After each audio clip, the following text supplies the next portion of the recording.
اعوذ باللہ من الشیطان الرجیم، بسم اللہ الرحمن الرحیم۔ السلام علیکم ناظرین، امید کرتا ہوں کہ آپ سب خیریت سے ہوں گے۔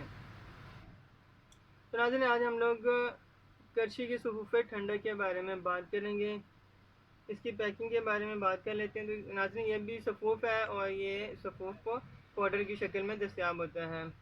ناظرین، کرچی کا صفوف ٹھنڈک ہے اور اس کے اگر پرائس کے بارے میں بات کر لیتے ہیں، یہ 230 کا آپ کو کسی بھی پنسال سٹور سے مل جائے گا۔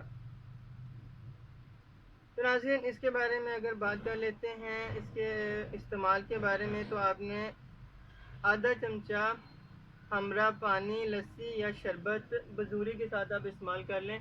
تو آپ اسے لسی کے ساتھ استعمال نہ کریں، آپ اسے شربت بزوری کے ساتھ استعمال کر سکتے ہیں، یا پانی کے ساتھ بھی آپ اور دودھ کے ساتھ آپ اس کو استعمال کریں۔ تو ناظرین، آدھا چمچہ یا ایک چمچہ آپ اسے استعمال کر سکتے ہیں۔ ناظرین، اب اس کے خواص کے بارے میں، فائدوں کے بارے میں بات کر لیتے ہیں۔ تو یہ مثانے کی گرمی، مثانے کی سوزش اور مثانے کی زخم میں بہت ہی مفید ہے۔ ناظرین، مثانے کی سوزش اور زخم بہت کم لوگوں کو ہوتا ہے، لیکن مثانے کی گرمی کے مسائل کا سامنا بہت سے لوگوں میں پایا جاتا ہے، تو اس میں اس کا استعمال بہت ہی مفید ہے۔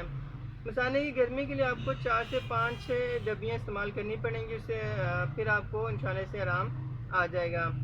اور اس کے علاوہ یہ پیشاب کی جلن میں بھی بہت ہی مفید ہے، اور اس کے رک کے آنے میں بھی اس کا استعمال بہت ہی بہترین اور بہت ہی مفید ہے۔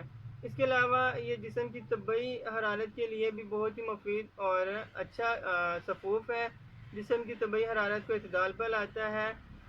اور اس کے علاوہ آج کل گرمیاں ہیں، لو اور تپش کی شکایت بہت سی ہے، تو اس میں بھی اس کا استعمال بہت ہی بہترین ہے، اور یہ پیاس کی شدت کو کم کرتا ہے اور اس کو اعتدال پر لاتا ہے۔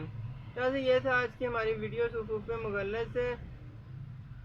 صفوف مغلظ ویسے تو مثانے کی گرمی کے لیے استعمال ہوتا ہے، اور مثانے کی گرمی میں اس کا استعمال بہت ہی بہترین پایا گیا ہے۔ یہ تھی آج کی ہماری ویڈیو، امید کرتا ہوں کہ آپ کو یہ پسند آئی ہوگی۔ اگر آپ کو پسند آئی ہے تو ہمارے چینل کو سبسکرائب کر دیں، لائک کر دیں، اور بیل آئیکن کو کلک کرنا نہ بھولیے گا، اور اپنے دوستوں کے شیئر کر دیں۔ ناظرین، انشاءاللہ ایسی اچھی ویڈیو کے ساتھ آپ کی خدمت میں پھر حاضر ہوتے رہیں گے۔ تب تک کے لیے ہم اللہ حافظ، اپنا خیال رکھیے گا۔